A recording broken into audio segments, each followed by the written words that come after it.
How was I raised differently than you? And how do you think that affected our relationship? Well, I'm first generation Latino American, and you grew up in Panama. You and Daddy. Yeah. Both grew up in the Republic of Panama. But I feel like here in the United States, I felt like, especially during the 80s and the 90s, when we're talking about the war on drugs, and we're talking about the crack epidemic, and we're talking about like the time when it was an assassination on the black family to remove black men from the household. It was very, I don't think you grew up in that type of environment, you know, where drugs were all over the place. When you stepped outside, you were faced with like peer pressure from your peers of either selling drugs or robbing people who sold drugs, or like, you know, because you wanted nice things and you were too young to like work and like get those nice things, or that wasn't even part of the equation. So I felt like, you know, what I was exposed to from a very, very early age, and I started coming outside so early, it kind of like allowed me to gain a full sense of love from the streets versus appreciating what I had at home and realizing like this is what love is. I gravitated more to what the street definition of love was. And that's how I got caught up so early. And then I got incarcerated at 19 and came home at 32.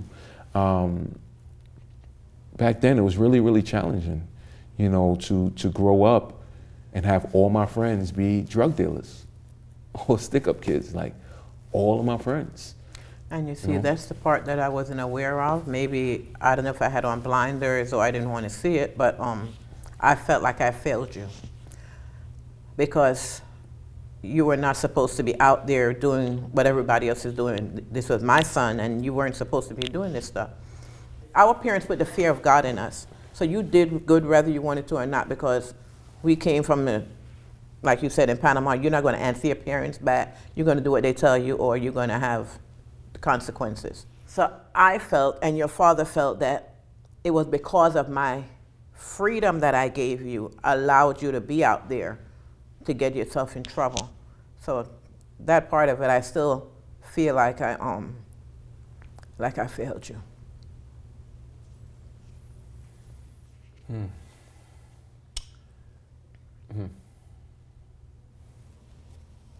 I don't think that you could have did anything to prevent it, to be honest with you. I had a lot of animosity and anger towards like you and Daddy, like for a while, for a long time.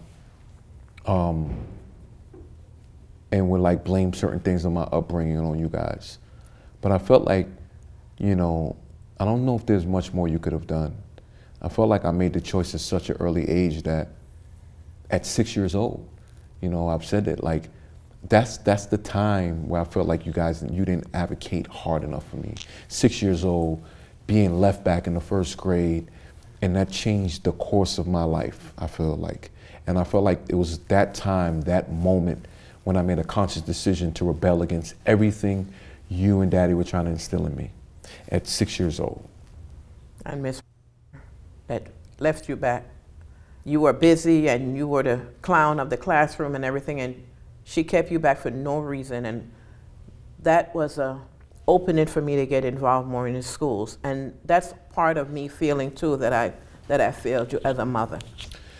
It's funny because when I was in prison, I was in a therapeutic program, and we talked about, like, it was a part of it where we had to talk about like what was like the person that hurt you the most, or like or impacted you the most.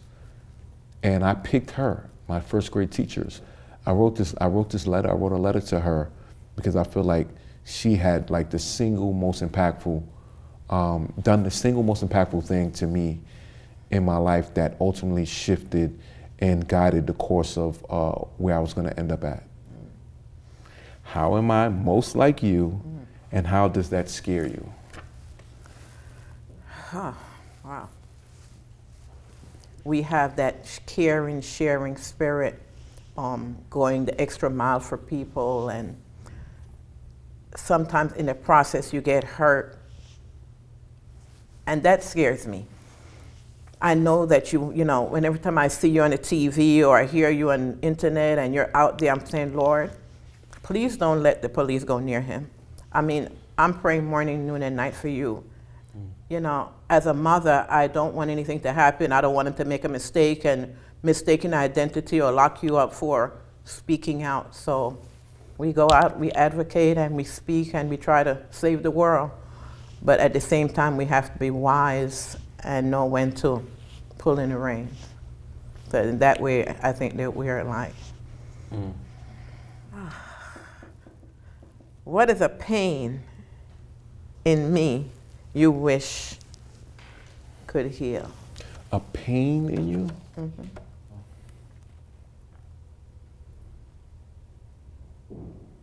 I think that, so we have a nice amount of similarities, right? And I feel like, just like how you mentioned to me, like I'm my harshest critic, and beat myself down. I believe you do the same thing.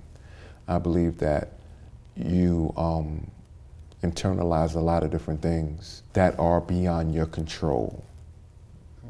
And then you physically get sick behind it, right? You physically get sick behind it. So whether it's family related things or not, or friends or work, whatever, financial, whatever the situation is, I feel like you need to not allow these things to physically create ailments of your body and stress you out and make you emotional. I'm a worry wart. I'm a mother. And I remember my mother said to me when I had you, they're yours from the cradle to the grave. I said, at what point do you release them and let them go? She said, never. From the cradle to the grave. So from the time you're born until the time they die, they're yours. And I guess I took that literal because I worry about you and your sister. And I pray for you guys every day that, you know, you will be okay and she'll be okay. But if I get a call that she's not okay, yes, I do worry. And I know I shouldn't because she's older than you and she should be able to do what she needs to do. And I know she will. But as a mother, I worry. And because of it, it makes my blood pressure go crazy and I try to control it. But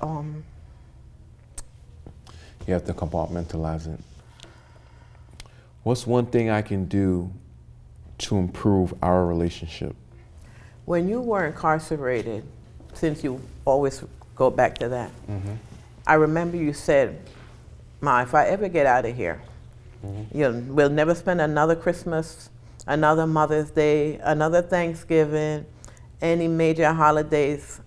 Well, of course, if you're in the country, you'll always hear from me. So just to hear a little bit more from you. Hey, Ma, what's up? You know, how you doing? That will help me. Done. Why do you love me?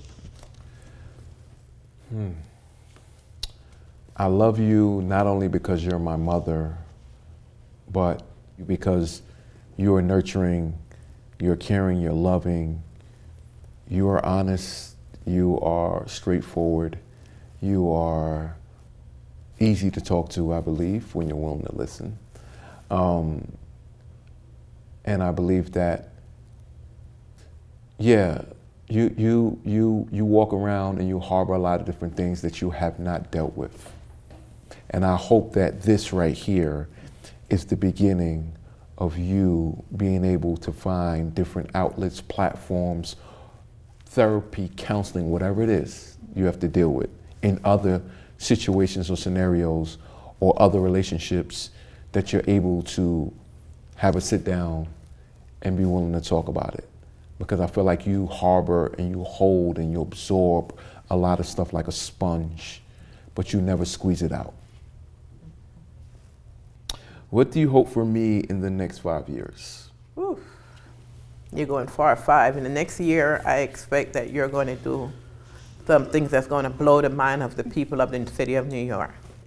I want everybody to know you. That's my son, and he's doing great things. And I don't know where the Lord is going to direct you, but I know that you're going to do mind-blowing things for your you know, your fight, your voice for the voiceless, and like I say, you know, it's the family. The family have come to grips with, wow, look at little Roy. You know, they're just amazed at how you have grown into the man that you have become. So for me, like I say, sky's the limit. And I know that you're going to do wonderful things and continue to make me proud.